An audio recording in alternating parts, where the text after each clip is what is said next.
Hi friends, నేను Prem. Welcome to Khyati connects. మనం ప్రతిరోజు ఫోన్లో ఓపెన్ చేసే యాప్ల గురించి మనకు ఎంతమందికి తెలుసు?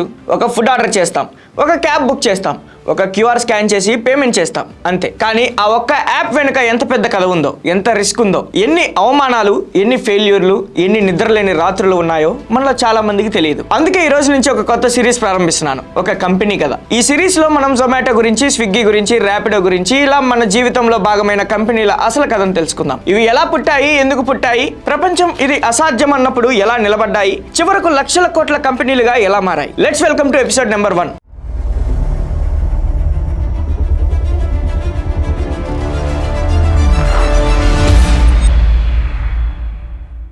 ఈరోజు మనం మాట్లాడుకోబోయేది జొమాటో గురించి. ఒక సాధారణ ఉద్యోగి చూసిన చిన్న సమస్య ఎలా లక్షల కోట్ల కంపెనీకి పునాది వేసిందో ఇప్పుడు ఆ జర్నీ మొదలు పెడదాం. 2008 ఢిల్లీలోని ఒక చిన్న ఆఫీస్, లంచ్ టైం. అక్కడ ఉన్న వాళ్ళందరూ ఒకే వస్తువు కోసం ఎదురు చూస్తున్నారు. అది డబ్బు కాదు, ఉద్యోగం కాదు, కేవలం ఒక రెస్టారెంట్ మెనూ కార్డ్. అదే చిన్న సంఘటన ఒక రోజు భారతదేశంలోనే అతిపెద్ద ఫుడ్ టెక్ కంపెనీ పుట్టడానికి కారణమవుతుందని అప్పుడు అక్కడ ఎవరికీ తెలియదు. ఒక కంపెనీ కదా జొమాటో. ఒక చిన్న ఐడియా, లక్షల కోట్ల సామ్రాజ్యం. మనం ఈ రోజు ఫోన్ తీసి జొమాటో ఓపెన్ చేసి ఒక ఆర్డర్ పెడితే అరగంటలో మనకి ఇష్టమైన ఫుడ్ ఇంటి ముందు ఉంటుంది. ఈ రోజు ఇది చాలా సాధారణంగా అనిపిస్తుంది, కానీ ఒకసారి ఆలోచించండి, జొమాటో లేని రోజుల్లో పరిస్థితి ఎలా ఉండేది? రెస్టారెంట్ మెనూ చూడాలంటే అక్కడికే వెళ్ళాలి, లేకపోతే పేపర్ మెనూ కోసం వెతకాలి, ఫోన్ చేసి ఏమేమి ఉన్నాయని అడగాలి. చాలా సార్లు ఫోన్ కూడా లిఫ్ట్ చేసేవాళ్ళు కాదు. ఫుడ్ ఆర్డర్ చేయడం కూడా ఒక చిన్న యుద్ధంలా ఉండేది. అలాంటి సమయంలో ఢిల్లీలోని ఒక ఆఫీస్ లో పనిచేస్తున్న యువకుడు ఈ చిన్న సమస్యను గమనించాడు. ఆ యువకుడే దీపేందర్ గోయల్. దీపేందర్ ఐఐటి ఢిల్లీ నుంచి ఇంజనీరింగ్ పూర్తి చేసి బైండ్ అండ్ కంపెనీ అనే కన్సల్టింగ్ కంపెనీలో ఉద్యోగం చేసేవాడు. ప్రతిరోజు లంచ్ టైం వచ్చిందంటే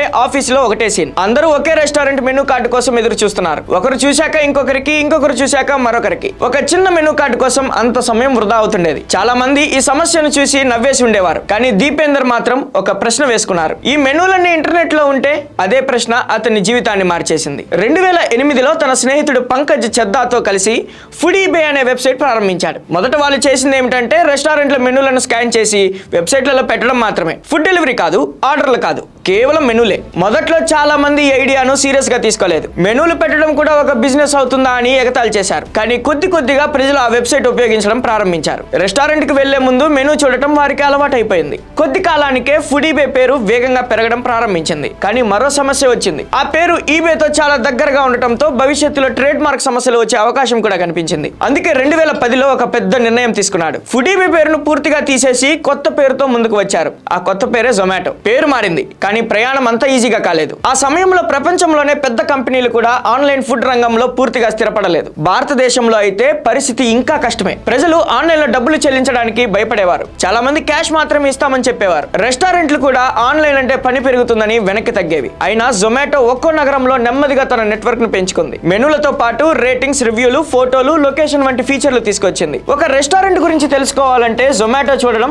ప్రజలకు అలవాటైపోయింది. ఇంతవరకు బానే ఉంది. కానీ కంపెనీకి ఒక కొత్త ప్రశ్న ఎదురైంది. మెనూలు చూపించడం మాత్రమే చేస్తే భవిష్యత్తులో పెద్ద కంపెనీగా ఎలా ఎదుగుతాం? అక్కడే జొమాటో తన జీవితంలోనే అతిపెద్ద రిస్క్ తీసుకుంది. 2015 ప్రాంతంలో ఫుడ్ డెలివరీ బిజినెస్ లోకి అడుగుపెట్టింది. ఇది చిన్న నిర్ణయం అయితే కాదు. వేలాది డెలివరీ పార్ట్నర్లు కావాలి, టెక్నాలజీ కావాలి, కస్టమర్ సపోర్ట్ కావాలి, ప్రతి నిమిషం వేల ఆర్డర్లను మేనేజ్ చేయాలి. ప్రారంభంలో చాలా ఇబ్బందులు వచ్చాయి. ఆర్డర్లు లేట్ అవ్వడం, కస్టమర్ కంప్లైంట్లు, రెస్టారెంట్లతో సమస్యలు, భారీ ఖర్చులు. కంపెనీ సంపాదించిన దానికంటే ఎక్కువ ఖర్చు పెట్టాల్సి వచ్చింది. అప్పుడు చాలా మంది ఏమన్నారంటే ఈ కంపెనీ ఎక్కువ కాలం నిలబడదు అని. కానీ దీపేందర్ వెనక్కి తగ్గలేదు. ఈ రోజు నష్టం వచ్చినా ప్రజలు అలవాటును మార్చగలిగితే భవిష్యత్తు మనదే అనే నమ్మకంతో ముందుకు వెళ్ళిపోయాడు. ఆ నిర్ణయమే జొమాటో భవిష్యత్తును పూర్తిగా మార్చేసింది. 2018లో మరో భారీ షాక్ వచ్చింది. స్విగ్గీతో పోటీ తీవ్రంగా పెరిగింది. రెండు కంపెనీలు కస్టమర్ల కోసం భారీ డిస్కౌంట్లు ఇవ్వడం ప్రారంభించాయి. ఇన్వెస్టర్ల డబ్బుతో మార్కెట్ ను గెలవడానికి ప్రయత్నించాయి. కోట్ల రూపాయలు ఖర్చయ్యాయి. అప్పుడే చాలా మంది రెండు కంపెనీల్లో ఏదో ఒకటి మాత్రమే మిగులుతుందని విశ్లేషణలు చేశారు. ఇలాంటి సమయంలో 2020లో కరోనా వచ్చింది. లాక్డౌన్,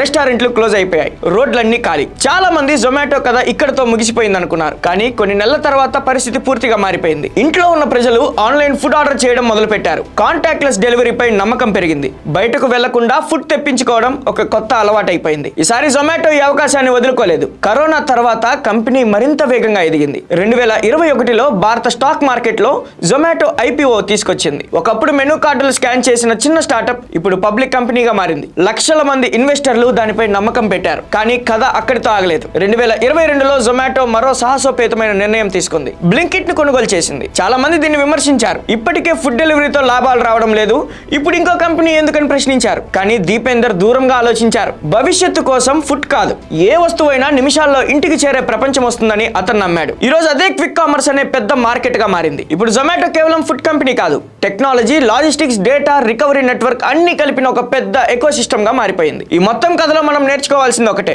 దీపేందర్ గోయల్ ప్రపంచంలోనే గొప్ప సమస్యను పరిష్కరించలేదు. అతను చూసింది ఒక చిన్న మెనూ కార్డ్ సమస్య మాత్రమే. కానీ ఆ చిన్న సమస్యను అందరూ చూసినట్టు చూడలేదు. దానికి ఒక పరిష్కారం నిర్మించారు. ఆ పరిష్కారాన్ని కోట్ల మంది జీవితంలో భాగం చేశాడు. అందుకే విజయవంతమైన కంపెనీలు పెద్ద పెద్ద ఐడియాలతో పుట్టవు. ప్రజలు ఈ రోజు ఎదుర్కొనే చిన్న సమస్యను మిగతా వాళ్ళకంటే ముందుగా గుర్తించి దానికి సరైన పరిష్కారం ఇచ్చినప్పుడు మాత్రమే అదే ఒక రోజు లక్షల కోట్ల కంపెనీగా మారుతుంది. అదే జొమాటో కథ. నెక్స్ట్ ఎపిసోడ్ లో ర్యాపిడో గురించి మాట్లాడుకుందాం. Signing off.